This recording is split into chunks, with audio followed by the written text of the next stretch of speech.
Why do bad things happen to good people? You ever wondered that? Maybe some version of that question. And really behind it, at the end of the day, is just why? Why? Hey, have you ever walked through a moment in your own life when it hit the fan and you just wondered why?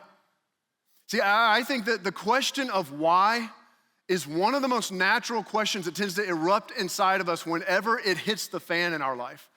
And I know that we had a little bit of weather across the state of Pennsylvania last week, and so not all of you were here for part one as we launched our series. And so if you weren't here last week, let me just catch you up real quick. And what we're talking about when we say when it hits the fan, you probably don't need me to tell you what it is, but I'll just define it. This is kind of how we're talking about it these next few weeks. It is the circumstances and moments that you didn't ask for and you don't feel prepared for. You ever had a moment like that? You didn't ask for it, and you don't always really feel prepared for it. Your computer crashes and it throws your entire day into chaos. An unexpected expense that feels like a weight around you. Didn't ask for it. You get blindsided by a health issue and it throws you into a tailspin of fear. Didn't ask for it, weren't prepared for it. It's a breakup, a breakdown, or a broken bone. It kind of hits the fan. It's the marriage that's hurting and it's hard to see a way through it right now. It's the kids who've drifted and you really don't know what to do. And it's hit the fan. You didn't ask for it, and you don't feel prepared for it. And listen, I recognize this for some of you. The whole reason you're back in church today, maybe for you, it's been a long time. It's been years since you were in church, and yet the whole reason maybe you're back in church, for the first time in a long time, or maybe you said, I'm gonna try something new in 2024, is because you couldn't wait for 2024 to get here, because if you could sum up 2023 in one word, it would be it-y. Be careful, just be careful. But you know it's true for some of you, because it hit the fan in 2023 in a significant way in your life. And you're back in church now because you're just looking for some hope. You just need a little bit of hope. Because if we're being real honest, the moments in life that it hits the fan are often the ones that makes it feel like God is a million miles away. And you're barely hanging on because it feels like God's already let go. And it's in the moments where it hits the fan that three-letter question starts flashing in front of us like neon lights. Why? Why? This was actually a question that Jesus was confronted with at one point as he was walking down the road with some of his closest followers.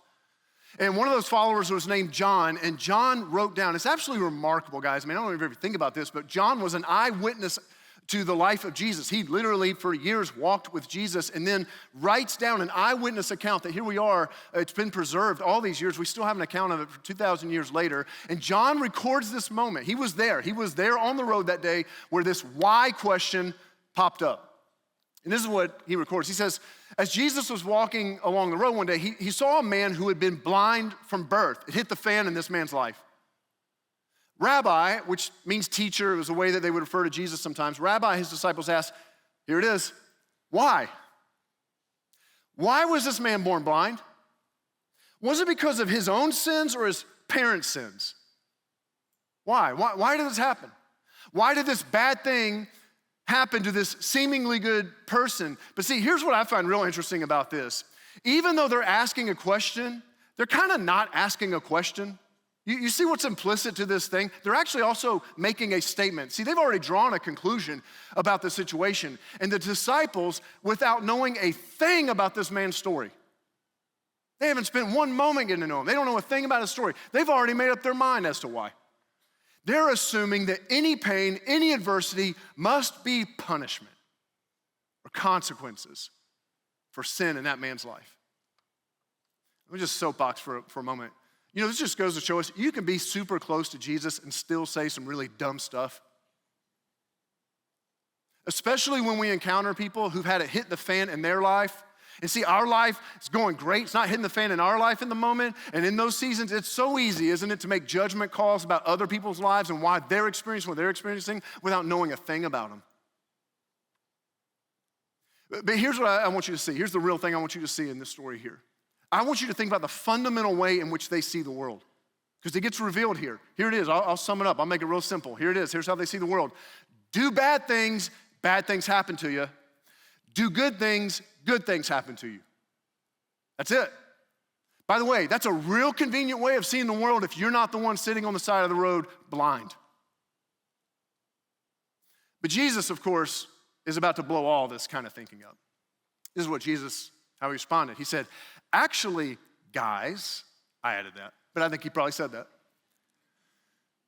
It wasn't because of his sins or his parents' sins. Someone needs to hear that today. Because you're walking through it and you've wondered what you did to bring it on yourself.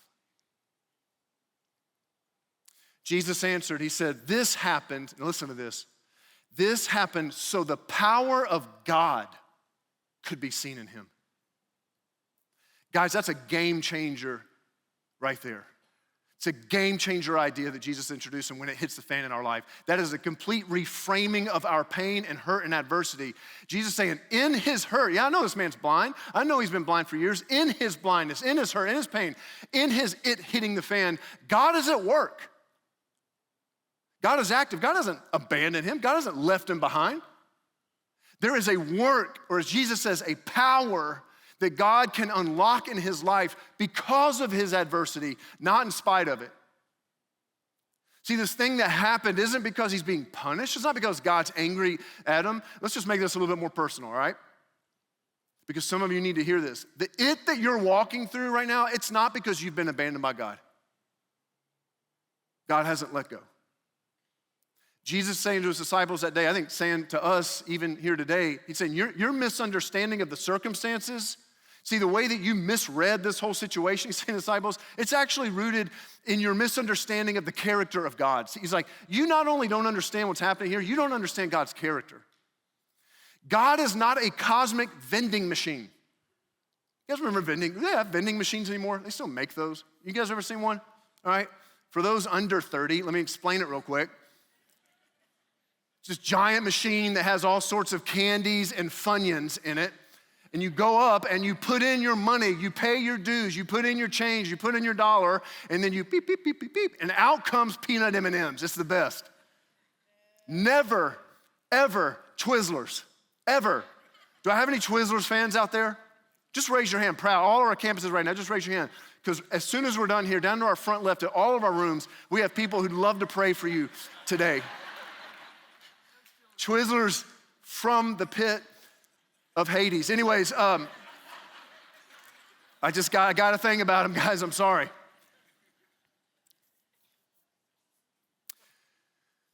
You know the reality? Some of us have come to think about God that way. He's just a cosmic vending machine. We put in our change. We pay our dues. We pay him off. You do your duty.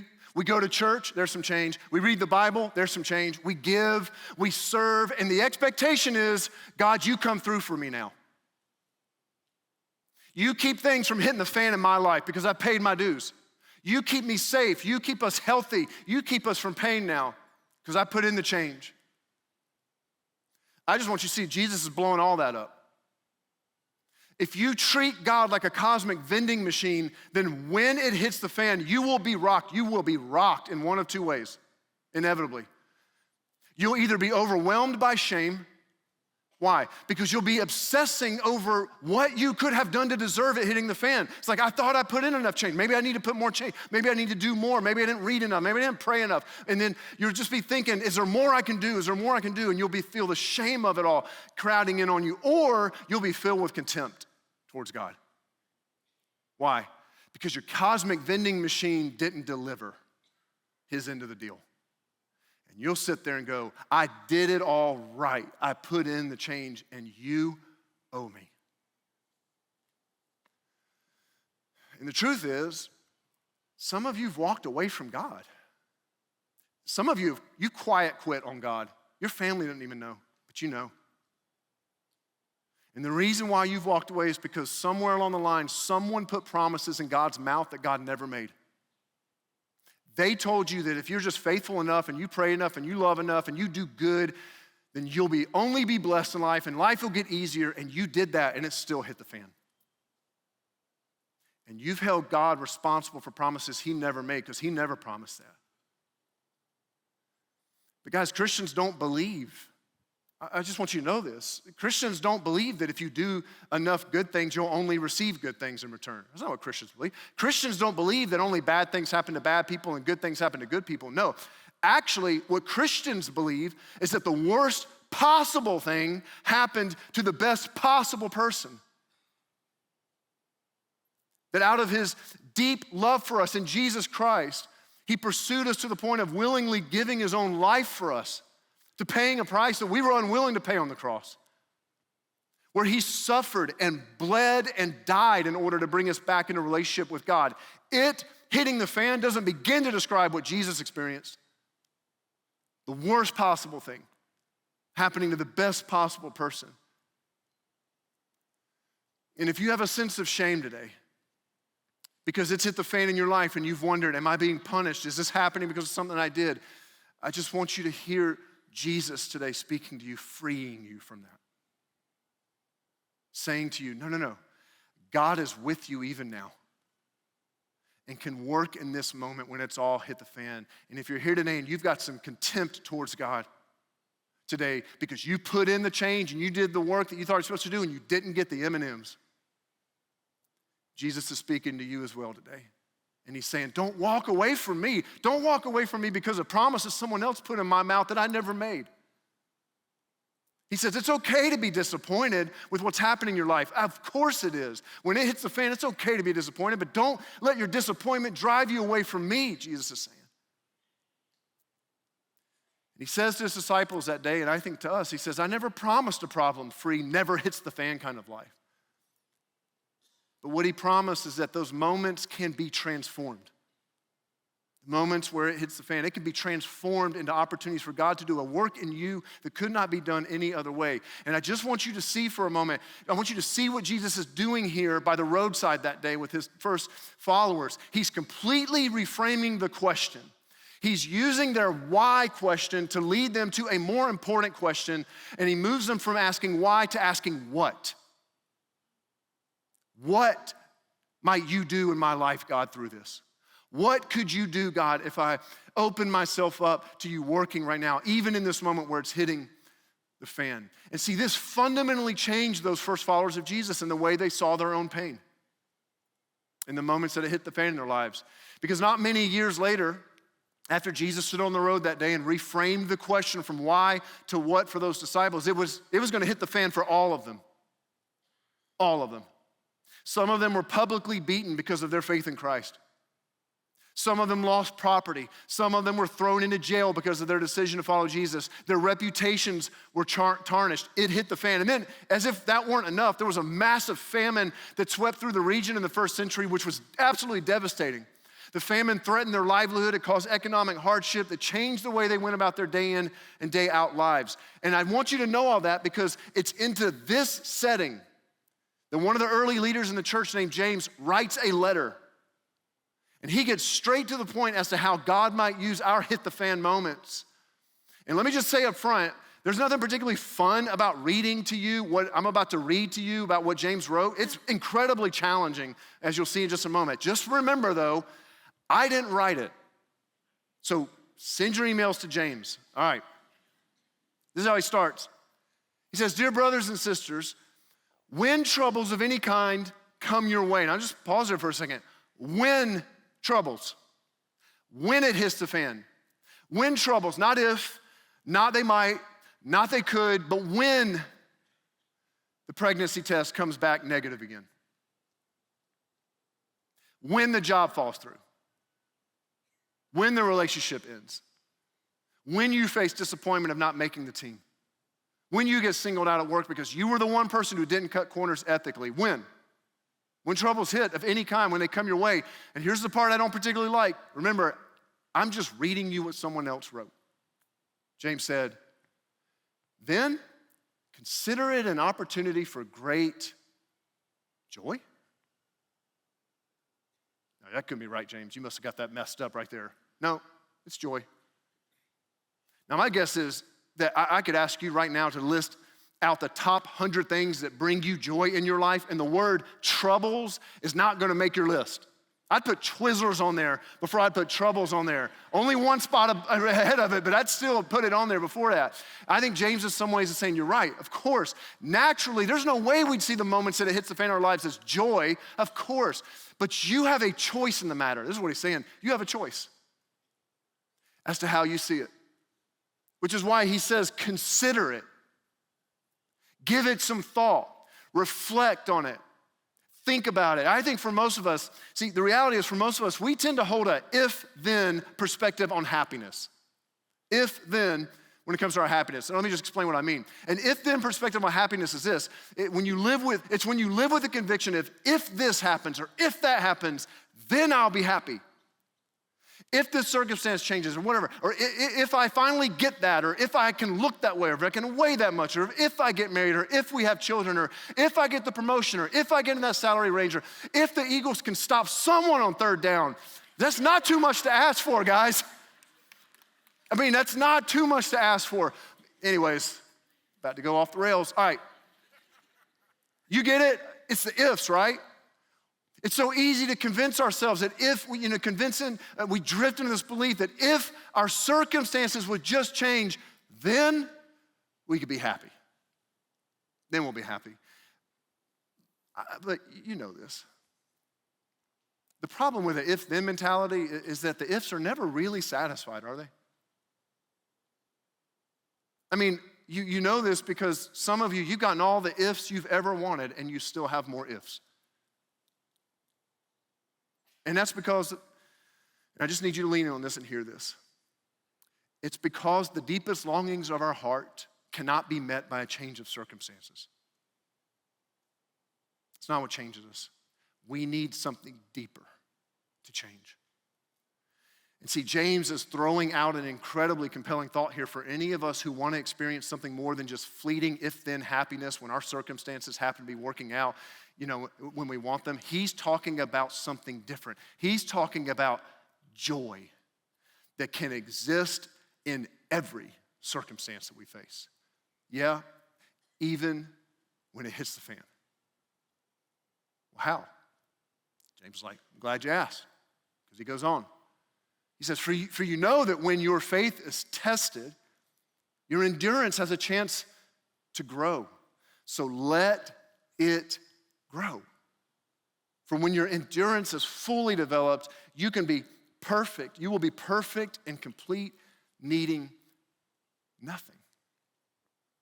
Now look, James is not telling us anything we don't already know here. He's just saying, come on, you know this.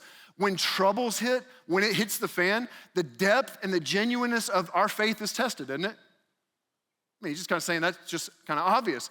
Those troubles reveal where we still have room to grow in our relationship with God, don't they? See, those troubles, and when it hits the fan, it reveals whether or not we've just been playing the religious game in order to get something out of God. Troubles reveal whether we've been treating God more like a vending machine, trying to pay God off by doing things for him so he might make life easier for us. And all James is saying here is that those moments in life that it hits the fan have a way of revealing what's most true about our faith and how we see God. In fact, the word that James uses here, is translated tested. It's actually the same word that they would use in the first century to describe the process that a silversmith would go through when removing the impurities from silver. And so they would put the silver in a cauldron or a vat and they would heat it up to the point where the silver would become liquid. And as the silver became liquid, the impurities would actually begin to float to the surface, float to the top, which would enable the silversmith to come and then to skim off those impurities and take them out. And so they kept going through this process each and every time, the silver becoming more and more pure with each test. And James is saying that that's what troubles of all shapes and sizes do to our faith. They reveal its substance. Not to show us how bad we are, not to catch us and shame us, but to what? To grow us. To grow us into what? Well, into being more perfect and complete, needing nothing. Now, let me just make a comment about that, because that's kind of weird to see that word perfect there, because we tend to think moral perfection anytime we see that. That's not what James is talking about. When James uses the word perfect, he's not talking about moral perfection, as if the troubles we face, the moments it hits the fan, is just to get us to behave better. That's not what he's saying. That's not the point at all. When James talks about perfection, he's talking about something being used in the way it's intended to be used. When an object is doing the very thing it was intended to do. Maybe a way of illustrating this is, just think about a key for a second. If you've ever bought a home, if you've ever rented an apartment, at some point the landlord or the former owners will hand over a key to you. Now, if this was the key that they handed to you, you'd probably look at them a little bit funny.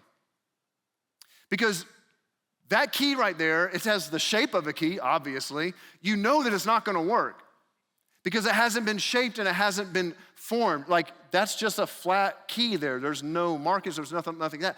It's not perfect for what you need it to do. It can't unlock anything. That key right there cannot unlock it. It's unable to be used. There's a purpose that it will not fulfill at that point. But then it goes through a process of being shaped, having some notches taken out, being cut, and being filed down. And once it's gone through the process of being cut up a little bit and filed down a little bit, it doesn't look the same on the other side, does it? Doesn't look the same, but now it can unlock something. Now it can serve a purpose in a new way. Are we tracking? It's as James was saying, look, now it's perfect. It's complete through the process of filing and cutting. It's the knocks, it's the nicks and the cuts that make it something that can now be used in new ways. I don't know if you found this for your life. I know I found this for me. When life is going just great, no hitting the fan moments for me and all that, the flaws in our character and the rough edges of our hearts, it's real easy for those to be masked and hidden when things are going great in life, isn't it? But on the other side, when it hits the fan, when troubles hit, some of those parts of us that we've kept hidden, they get exposed, don't they? Our quick tempers, it's easy to keep that in check when things are going great. The moment it hits the fan, some of you are like, too close to home, Jace. I know. Our impatience with others, when it hits the fan, that comes out all of a sudden, doesn't it? Our judgmentalism towards others, our jealousy of others, our tendency to lie and cover up. And when it hits the fan in our life, when troubles hit, these things tend to rise to the surface, don't they? And God says, that's what I want to file away. That's what I want to cut out of you. That's what I want to shape. That's what I want to file down. That's what I want to shape more into my character, and that's what I want to free you from. And he's saying, that's what I can change and transform and make new in you. And it feels like I'm filing away some things and I'm cutting some notches out. But on the other side, you will be more complete in who I made you to be. You will be stronger. See, guys, aren't the stories that inspire you the most in your own faith the stories of people who've had it hit the fan? In ways that you secretly hope you never have to face. And yet, they've grown. They're more gracious. They're more compassionate. They're more generous on the other side. It's like something has been refined in them. And on the other side is a spiritual maturity that's compelling. And don't get me wrong, I get encouraged by people who ask God for miracles and freedom, and God answers and it happens. I'm inspired by that. But there's just, for me at least, there's just nothing more moving to me than the people who've had it hit the fan in their lives and who prayed and prayed and prayed, and the troubles stayed. And their faith grew through it. And they kept proclaiming the goodness of God, even though they were in the middle of a lot of it.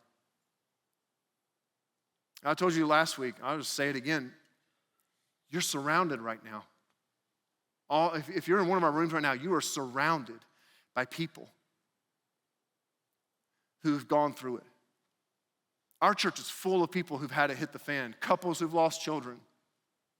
This last year, I've walked with some of them, parents who've walked through their kids' addiction, students who've seen their families implode, some bad things happen and some really faithful people. And if you were to talk to them about why bad things happen to them, they'd be honest. I've sat down and talked with them, I can tell you that. They'd be honest, and they'd probably say, I don't know why. I don't know why. I don't know why it all happened. I don't know why it all hit the fan. Here's what I do know. I know what God has done in me through it. I know what God has shaped in me through it.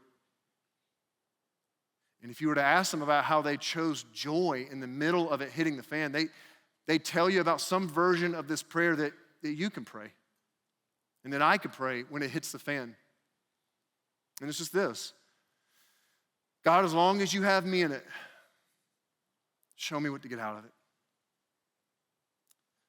God, as long as you have me in it, just show me what to get out of it. Yeah, listen, if it hits the fan in your life, and if it's hitting the fan in your life right now, it's okay to pray for relief. Don't hear me saying that. This is not about, well, just grin and bear it, and if you can, just grin and bear it, and God's gonna see. That's not what I'm saying. You can honestly, we talked about this last week, you can honestly tell God, whatever's on your heart, you can tell God, I don't like it. He can handle that. You can tell God, I don't want it. I don't like what I'm going through. I don't want what I'm going through. But what would happen if you got all that out and then you just came back to this? But God, as long as you have me in it, I don't want it, you know that. I don't care for this, you know that. I want it to change, you know that. But God, as long as you have me in it, show me what to get out of it. Because I don't want it wasted. Has it hit the fan for you recently? It can be small things, just the small day in and day out frustrations. You just didn't ask for it. It's just annoying. Didn't ask for it. Don't feel prepared for it. For some of you, it's hit the fan in small, little frustrating ways. For some of you, it's big, it's big, it's big. It's big. But no matter what, have you ever wondered why? And if you have, I hope you hear the voice of your loving Savior today, speaking into your heart, saying, let go of the shame that you've been holding on to, thinking that you're being punished. Let go of the contempt that you've had because someone said that if you trust God, everything's going to get better, and it didn't. Jesus says today, my promise isn't that all the circumstances will change. My promise is that in the circumstances, I will be with you. And I'll love you. And I'll grow you if you let me. I hope that you hear the voice of your Savior today saying what he said on the roadside all those years ago.